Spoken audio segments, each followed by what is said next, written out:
Okay, well, hi. This is my humble abode. Yeah, welcome to my house that I love so much, including my beautiful portrait that a friend gave me. And it's funny because I never cook. In fact, my stove is literally not even set up.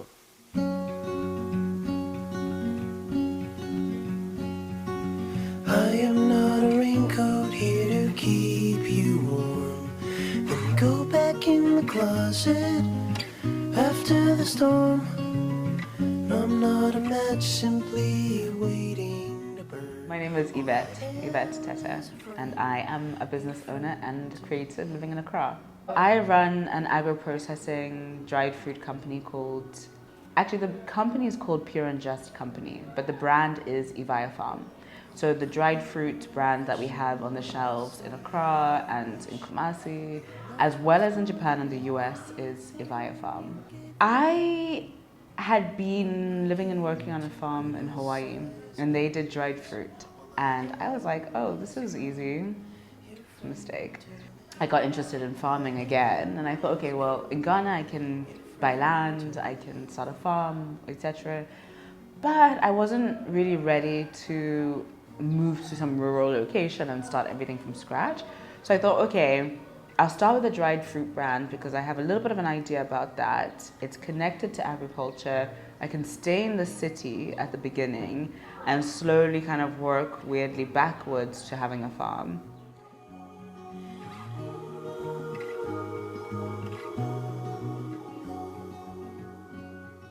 Well, the plan for the day today is to go to the factory, which I actually don't do that often. Especially when you're starting a business, you need this feeling, or you feel like you need this feeling of being busy and doing stuff. And then I realized all that busy feeling is not actually me doing much, so I don't go to the factory that often. Also, one thing I think I've gotten much better at is teamwork. And just being like, okay, I don't actually have to do everything. Oh, here, let me show you close up. It's kombucha. Yeah, basically you use these. This is scobies. And it's essentially this weird mushroom culture thing that digests the sugars in sweet tea and then makes it into this healthy fermented drink. I have so many. It's actually way too many. Normally, I do my morning routine, which actually I really emphasize that because as an entrepreneur, I find sometimes you're really not in control of your own time and your energy. And so over the years, I've really tried to get better at being intentional about my time and my energy because otherwise you get burnt out. So from here, we'll go to the factory because I have a buyer visiting the factory, somebody who's interested in facilitating export to the US. So they want to kind of see what we're doing and how it looks and make sure it's legitimate. And then actually from there, I'll need to do a delivery to Tema. And then, yeah, we'll see after that. I think what's most difficult here is, on one hand, I feel very myself because I'm a young adult moving through the world. I have a job, I have my own business, I'm running things, and so I feel a lot of direction and purpose and energy and movement. And on the other hand, I'm having to relate to the expectations of others, right? So even though I'm Ghanaian by heritage, I maybe don't look the conventional way, I don't speak as many people speak. And so there's constantly this negotiation of who I am. After I finish university, I plan to take a year off and then go and do a master's program in London. And actually I thought Ghana would be an interesting place to come and think about. I know people here, I don't need a visa, because that had become a really real thing at the end of university because I went to university in the US and I enjoyed 4 years of just in and out of the country, and then I was like, oh, I need to be thinking about where I have access. And I was like, okay, Ghana will be interesting. It's new. I didn't really want to go back to the UK. Also, after university, spent some time back in South Africa, where I grew up. To some extent, of course, I was interested in the culture and the people. I just was curious about re-exploring somewhere that I have a connection to, but didn't know. But I always tell people it wasn't this super romantic, I need to connect to my roots. It wasn't that at all. I think that many people have this idea that Ghana, West Africa maybe is cheap, and it's like, it's probably comparable to Europe, except you don't earn as much as you would earn in Europe. So you're just like, yeah. About 2 years ago, I kind of reached a point where I was like, I need to get out of here. I'm tired. Which was partly Ghana, partly the business, partly a lot of other kind of stress. And then COVID happened. All these people went home to their countries. And I was like, oh, I don't have a home that I'm escaping to. I'm in my home. And so then a lot of my expat friends left, and I just had more room, more space to connect with my Ghanaian friends. And I realized that like a lot of the anxiety, not all, but a lot of the anxiety that I had felt before was absorbed from the people around me. Some of it was my own, but a lot of it was not my own. It was displaced anxiety about needing to go. It's really hard to advise someone whether or whether not to become an entrepreneur and whether to be an entrepreneur in Ghana, because you absolutely cannot anticipate or communicate how challenging it will be. And obviously there are enough pros, enough benefits that I'm still doing it, you know? But the cons and the challenges are really intense. At the same time, I would say like some people know who they are, and they know that they are not the type of person who can deal with lack of structure, lack of certainty, lack of stability. You know, like some of my friends are like, I know that I cannot deal with not having a steady income.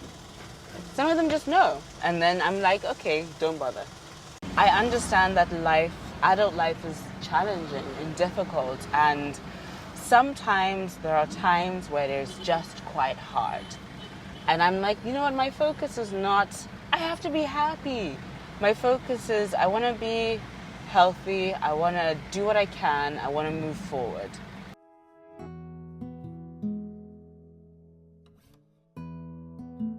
Well, moving to Ghana allowed me to start a business and start my business. I could have done it elsewhere. So I'm really grateful for the opportunity to build a business and to experiment and to do this discovery in an environment that allows for that. You know, I think if I had stayed in the UK, I probably would have gotten a more conventional job. Maybe I'd been in that for longer. I don't know if I would have the same ideas that I've had here. And I've met really cool, really interesting people here as well.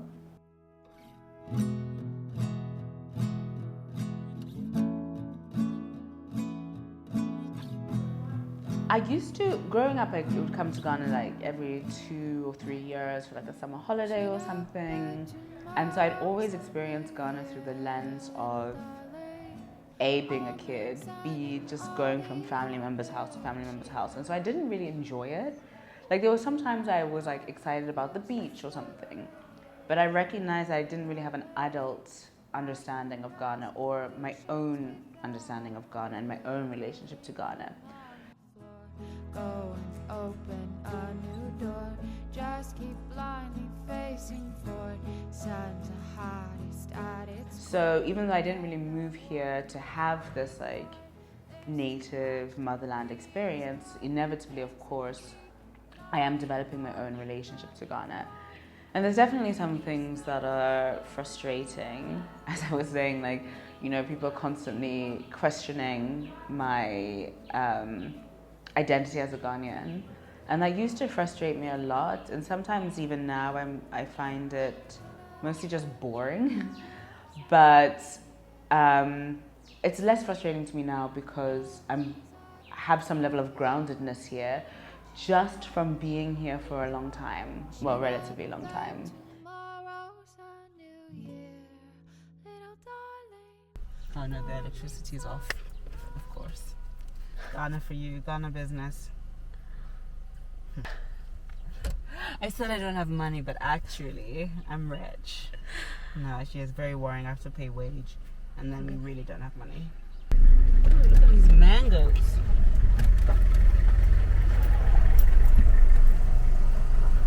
Okay, so we have now arrived at my facility, and Ghana being Ghana, there's no electricity. So I don't know if you guys can hear it, but the generator is on. Luckily, we weren't going to do any processing today anyway, because even though we have a gas-powered dehydrator, we still need some amount of electricity to power the fans and power the control board. So yeah. Anyway, so we're going to go in and organize the production of a new product and just check it out and then show a new client around.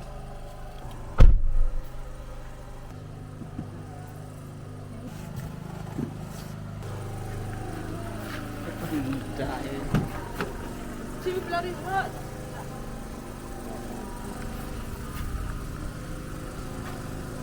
Okay, here we go.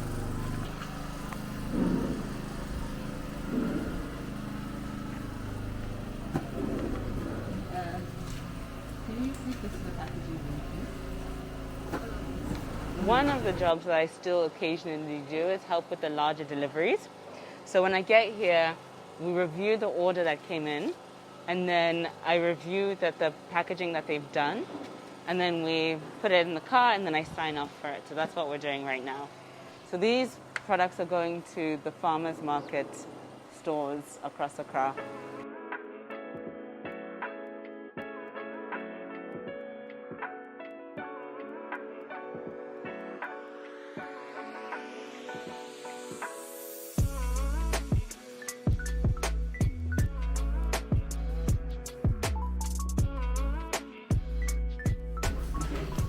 So this is the processing area as well.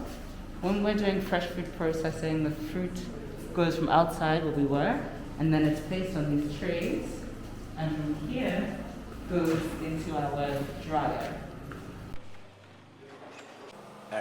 So I'll send that. Let me send everything together in an email. Yeah, So then if there's any small questions, well, not small, but then Emmanuel can answer. Is that okay? Yeah, that's fine. Yeah, so this is Emmanuel, my business partner. I do a lot of I guess we both do the behind the scenes, really. But Emmanuel is the one who handles the operations, the staff, sourcing, relationships with farmers, probably most of the work actually. And then I'm doing like sales and business development, etc. Yeah, so he's at the factory most of the time. All right, okay. I am not a raincoat here to keep you warm. Then go back in the closet after the storm. I'm not a match simply waiting to burn. All I am is a friend. So just finished a couple of errands, heading back from the factory, and then go home now.